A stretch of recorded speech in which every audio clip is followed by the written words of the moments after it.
My name is Jeremy Norman. I'm the principal owner of Soho Gyms. And before that, I started the world-famous Heaven nightclub. I'm Derek Frost, and professionally I used to be an interior designer. I met Derek when he was 25 and I was 29. We've been together ever since. I heard on the radio someone saying that spring travels up through Britain at the pace of a walking man. And I thought that was an intensely romantic notion. Every summer, Derek and Jeremy charter Killarney, an 80-foot, twin-screw diesel motor yacht. Usually, they cruise the Mediterranean. This journey will be different. They'll start at the tip of England, the Isles of Scilly. From there, they'll go up the Bristol Channel to South Wales. And from South Wales, up the coast of Wales, across the Irish Sea to Northern Ireland. Then, up the coast of Northern Ireland, right to the very top, to Rathlin Island, and then across to the Mull of Kintyre in Scotland. They'll then proceed up the Inner Hebrides to Ullapool, taking in all the famous islands, and then from Ullapool, across the treacherous Minch to the Outer Hebrides, and from there on to St Kilda, hopefully, if they make it.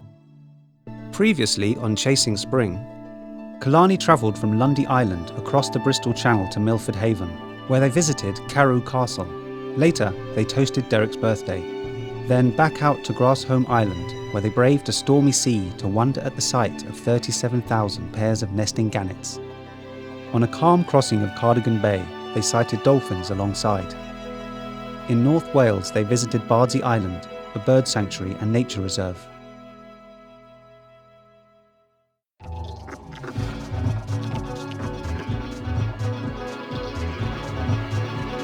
From Bardsey Island, Killarney heads to Porthmadog, where Derek and Jeremy ride the Festiniog Railway to the slate quarrying town Blaenau Festiniog.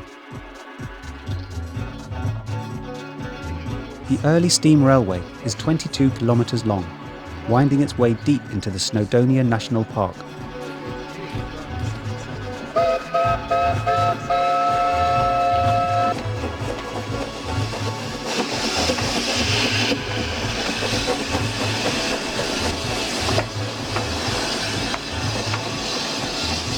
So what do we think? We love it. It was absolutely sweet. Let's go in third class. Yeah. Look, this is the old carriage, it's made in 1898 apparently. So nice, isn't it? Where should we go here? Look at the sort of ceiling too. Yeah, it's beautiful. Originally, the railways bring slate down, the slate quarries from Blaenau Festiniog down to Porthmadog to be transshipped to wherever they were being sold to. And like all steam trains, particularly narrow gauge railways, it basically went out of business and was restored by railway enthusiasts. It was one of the first such railway lines, like the Bluebell in Sussex. Yeah. Look at the steam going by there, it's charming.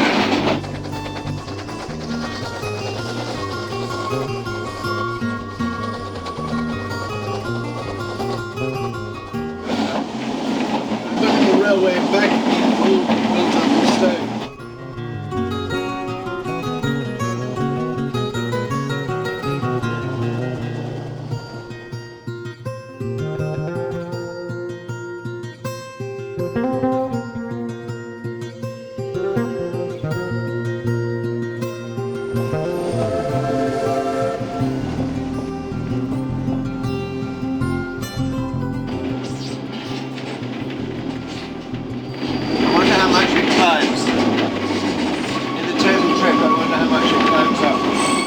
It rises up to over 200 metres, taking passengers through tranquil pastures, the Snowdonian mountains, and gnarled and twisted deciduous forests.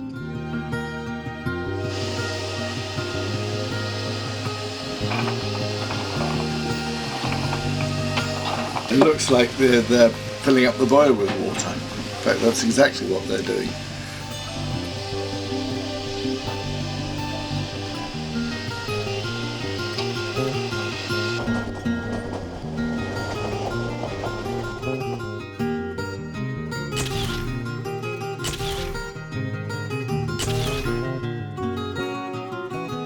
The railway closed to slate traffic in 1946, but was reopened by enthusiasts in 1954.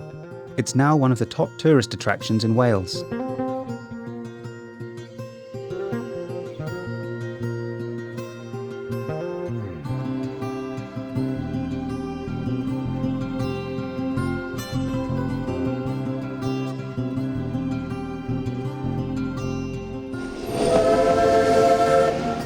whistle heralds the arrival at Blaenau Festiniog.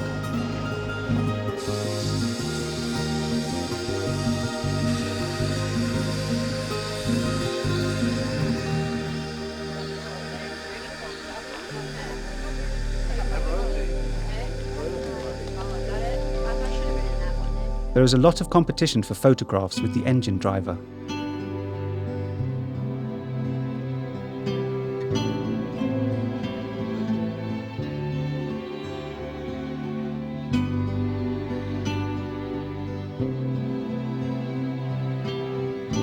Eventually, Derek grabs a chance to speak with him. Which is the furnace? This is the furnace there, is it? On the other side, the fires. On the other side, fires, yeah? And what's the gradient coming up here from the bottom up to here? I think it's 1 in 86, the overall gradient. It doesn't sound very much. So what have you climbed though? From Porthmadog up here, what's the difference in height? About 900 feet. 900 feet, really? Ish. 900 feet ish. Oh, it's a beautiful ride up, isn't it? And what's the age of these compartments? No, our oldest bogey carriage is 1868. And why do you call them bogey carriages? They've got bogies underneath them. The four-wheel articulated thing, the carriage is carried on 2 four-wheel bogies that pivot.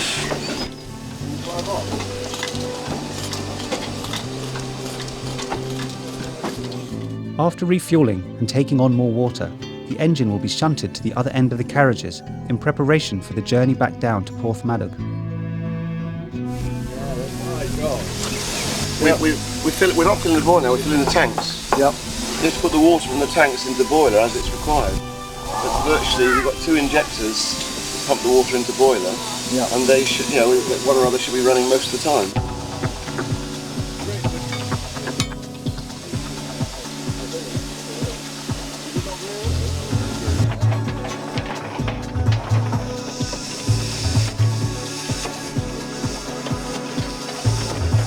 Look, a technical writer. What, and you had a passion for trains, so you just decided this is a great thing to do? Well, IBM decided they could do without me. Oh, right. They downsized on these wonderful terms, And you got the job of your dreams?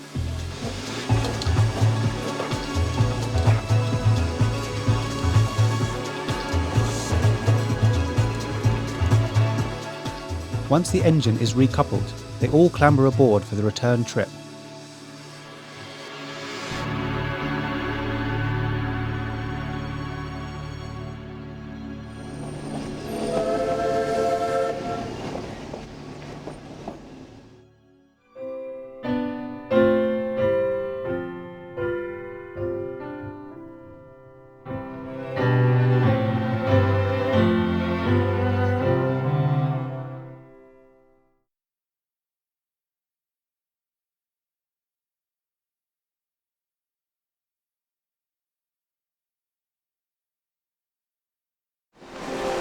The pump is running, I think.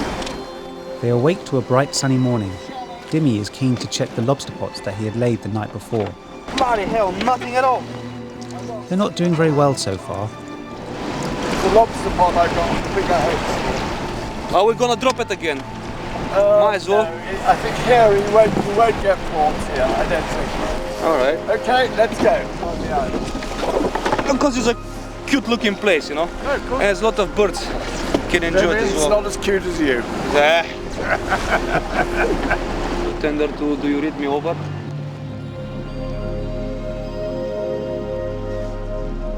Jeremy points out a grey seal.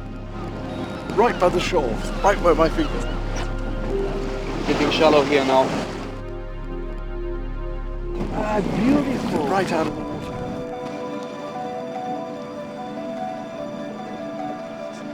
The feathers are just so iridescent. Yeah, they're in good shape, aren't They're they? in very good shape. They also spot a pair of shag.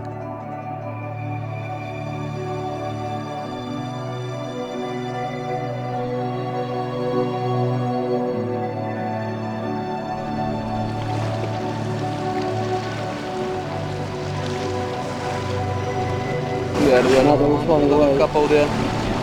They're leaving. The seals sunbathe on the rocks, enjoying the spring warmth.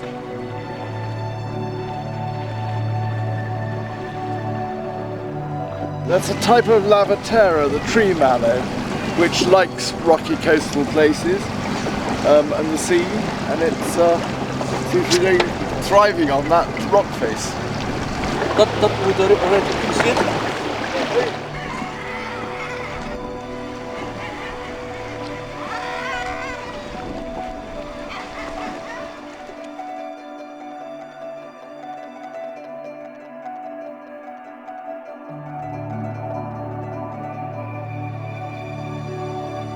Yeah, you could see, Dimmy, why I wanted to be here, not just in the Mediterranean. As lovely as it is there with the beautiful sunshine, there just isn't a wildlife.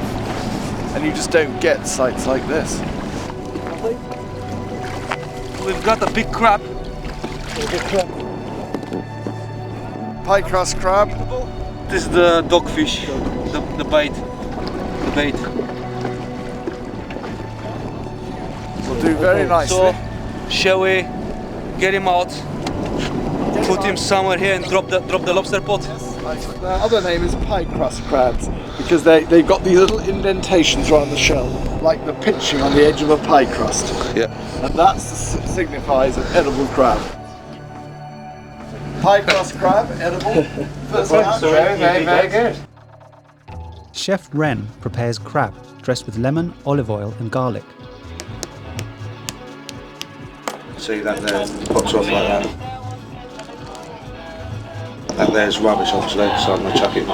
Okay. These are what you call the dead man's fingers, so I'm going to pull them out. This bit here you don't want to pull off. More dead man's fingers.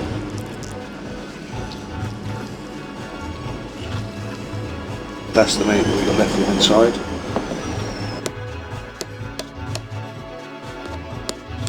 This is the finished article.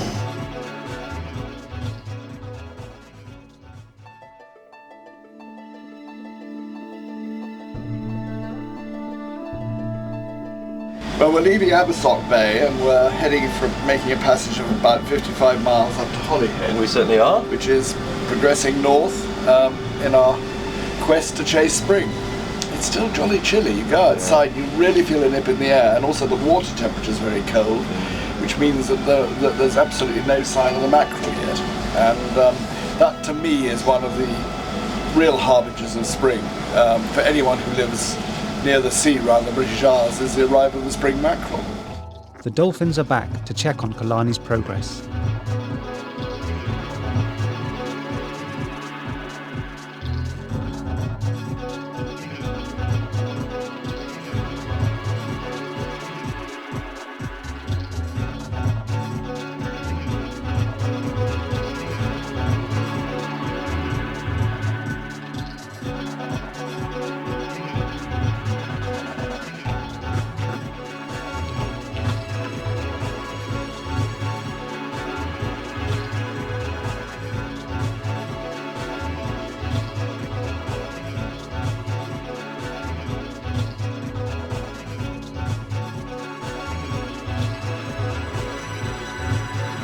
Well, that was exciting. The three bottlenose dolphins that have been chases out of the bay are probably the same pod that escorted us into the bay, so that's kind of rather nice. But they were big. I mean, even for bottlenose dolphins, they were big dolphins.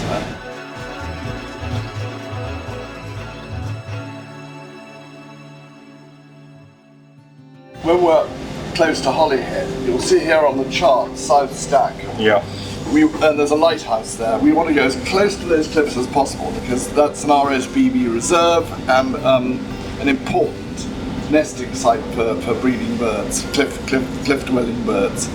We might see chough there, which I think, as I've already mentioned to you, is the crow that thinks it's a seagull. Oh yeah. And it's got a red beak and red legs. And it's really quite rare, the chough, but it is making a bit of a comeback. So you're quite chuffed to see it then, weren't we? I already made that joke.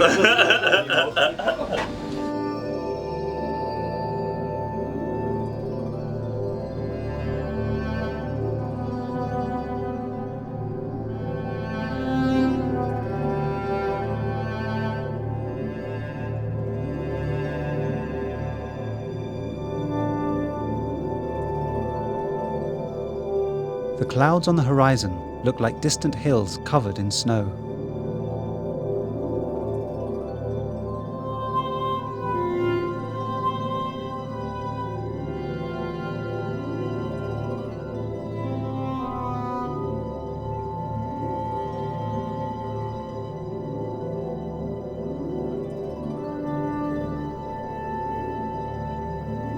As they approach the RSPB reserve at South Stack Cliffs, Jeremy has his binoculars trained on the rock face.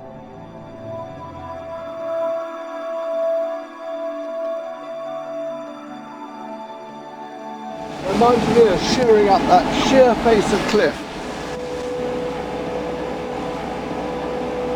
You can actually see mountaineers. God, yes. Get your binoculars. While scanning the cliffs for chuffs, he spots some intrepid climbers clinging to the vertical rock face.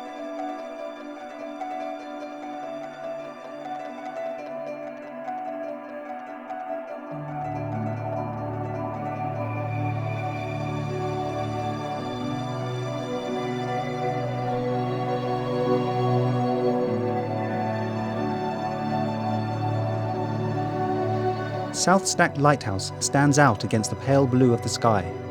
It was completed in 1809 to a design by Daniel Alexander.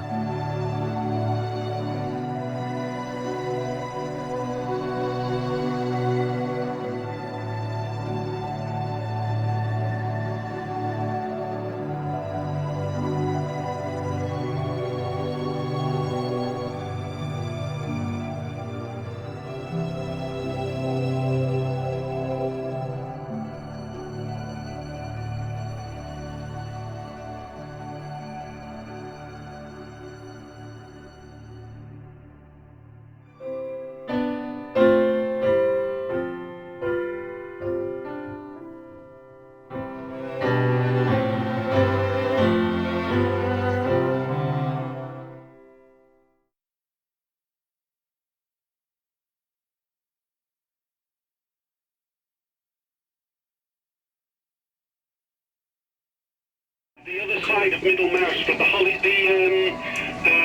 Conway side. After setting sail at 10 a.m, Killarney picks up an all-stations mayday from a sailing boat in distress. In the possibility of colliding with the island, over? At the moment, we're fairly static. The wind's holding us off, but there's absolutely no steerage. We don't know how the steerage has gone. I can see him there. We're about half an hour away from the island. Over. Go and check. Yeah, Roger, we can see this other vessel coming towards you as well. It'll be about... There's been a mayday out, vessel's lost its steering, so there's quite a few vessels going to its assistance in the hope that we can help. You can hear that, pick it up on channel 16. Yeah. Our boat heading towards Yacht HQ. We can see you. Over. Yes, this is the powerboat heading towards the east of Mouse Island. Over. Are you carrying canvas? Over. No, we're not carrying any canvas. We're binding it all in. Over. Right, I have a visual on you. You're bare pole to the east of Mouse Island. Is that correct? Over. That's correct. Over. You can see what's happening. Dimmy and the rest of the crew work quickly to prepare Killarney for a rescue.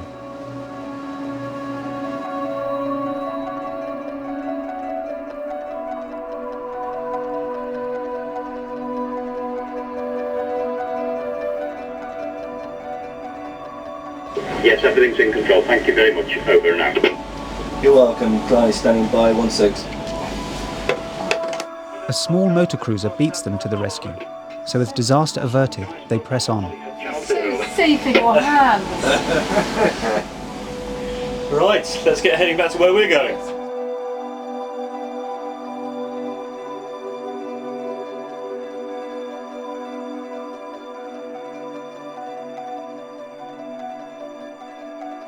On arrival at the north end of the Menai Straits, they launch the tender, and along with Andrew and Fiona Duncan, Derek and Jeremy set off on a 3-mile passage to Beaumaris. This is why we had to do this trip by sea. There is no other way to capture this extraordinary grandeur and beauty all around us, and the water is the perfect setting. It just makes everything from ordinary to become magical.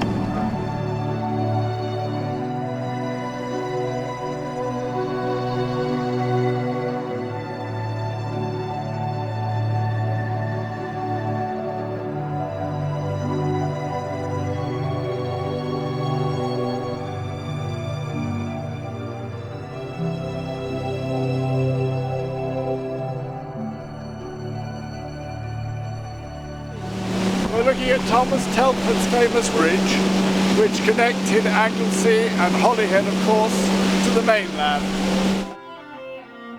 They pass under the Menai Suspension Bridge, built in 1826 for horse-drawn vehicles, before the age of steam. It's one of the world's first true suspension bridges, an engineering marvel of the Industrial Revolution.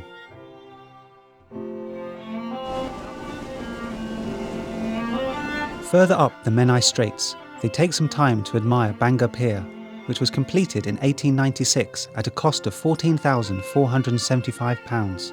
It's 470 metres long.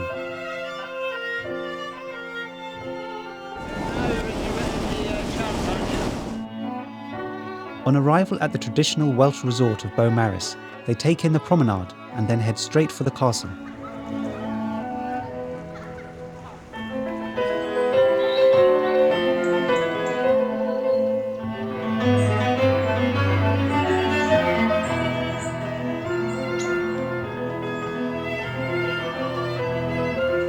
Well, this is quite a sight. This is Beaumaris Castle, one of Edward I's defensive ring of castles that he built along the Menai Straits, particularly to keep the rebellious Welsh in check.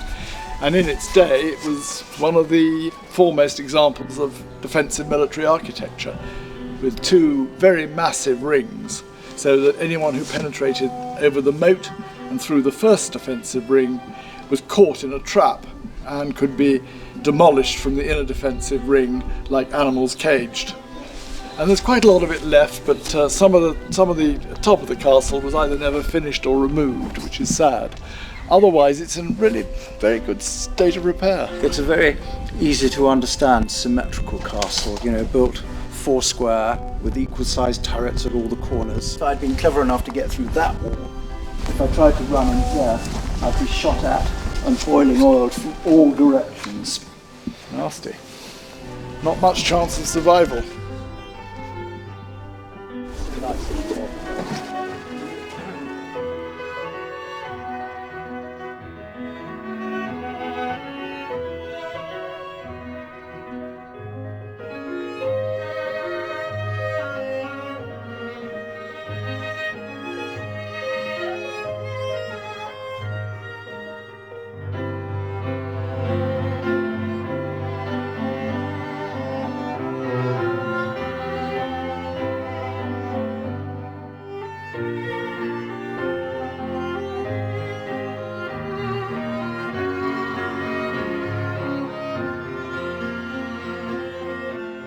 Back on the promenade, I mean, it's remarkable. I mean, here we are all dressed up for winter.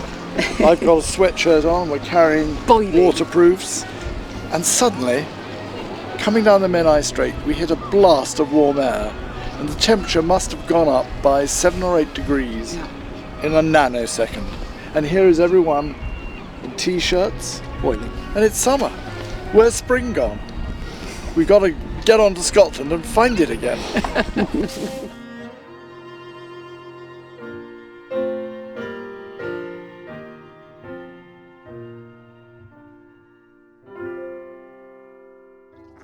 next time on Chasing Spring.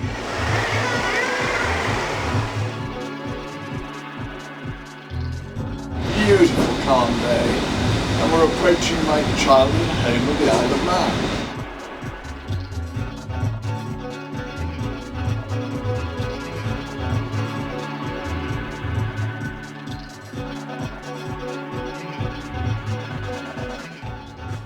This is the Calf of Man, which is the small island off the Isle of Man, uninhabited. What was it like living on a lighthouse? Grim. And did you witness a dramatic storm or anything? Many. Many? Many. This is a beautiful glen called Glen William.